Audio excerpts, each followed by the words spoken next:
Përshëndetje, mirë se erdhe në kanalin tonë Kriptovaluta Shqip. Une do të filloj një sfidë ku do të investoj çdo herë të hënën $60 në Bitcoin. Këtë investim do të bëj çdo herë të hënën dhe çdo herë do të postoj një video të hënën ku do të bëj një investim $60 në Bitcoin. Do të bëj këtë sfidë për 50 javë, veç në Bitcoin do të investoj. Pse do të bëj këtë? Për shkak se une praktikoj strategjinë DCA ose Dollar Cost Average në Bitcoin. Dhe investimi jem do të postohet, do të jem transparent kur do të bëj investimin.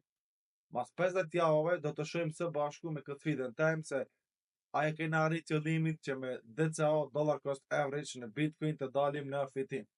Si që dim, deri sot të gjithë që kanë praktikuar Dollar Cost Average ose DCA në Bitcoin, që kanë bërë blerjen e Bitcoinit pavarësisht çmimit, do me thonë, deri sot ato kanë dalë në fitim. Nuk ka teoretikisht asnjë person që është në humbje.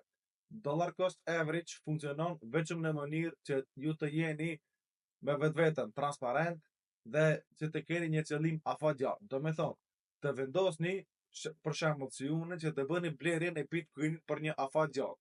Pavarësisht çmimit, Bitcoini a ka shkuar $100,000, a ka shkuar $90,000 ose ka dhënë $30,000. Ju çdo herë do të bëni blerjen e Bitcoinit pavarësisht çmimit ose çfarë. Dhe unë çdo herë këtë investim e bëj në MEXC. Pse e bëj në MEXC?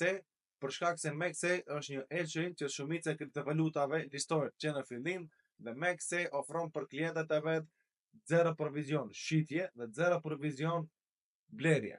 Si jeni nga një shtetet evropiane, mund të përdorni SEPA transfer ku $1 provizion.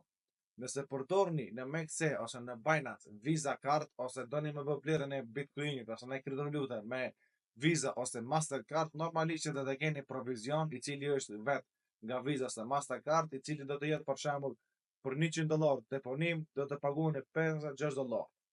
Që një shumë e madhe për shembull $1,000, $50 ose $60 do t'i paguajnë një exchange. Nëse jeni nga shtetet evropiane, vu këshilloj që të përdorni SEPA transfer. Po shkojmë direkt dhe do të shohim që tash se momentalisht unë jam në MEXC dhe e kam hapur exchange-in MEXC. Normalisht që duhet të regjistroheni, të verifikoni me pasaport, me adresë dhe të gjitha këto sendet elementare në një exchange. Se regjistroheni nëpërmjet linkut që keni ndër video, ju do të përfitoni nga ky bonus, 0 provizion blerje dhe shitje. Pasi të regjistroheni dhe të kryeni sendet elementare, regjistrimi dhe të gjitha të dhënat, kam shkuar dhe tash në Bitcoin USDT. Dhe këtu është qarti Bitcoinit dhe mujna me po që Bitcoini ka pas një rëmje dhe Bitcoini momentalisht është duke tregtuar rreth $81,720. Kjo me të kuqe janë të gjithë ata që janë duke shitur Bitcoinin, kurse kjo me të gjelbërt është book order, të gjithë ata që janë duke bler Bitcoin. Dhe unë që tash do të bëj blerjen e Bitcoinit, do të para do të shkoj në market order që të kaloj orderi dhe këtu do të vendosi $60. Do të shkruaj manualisht.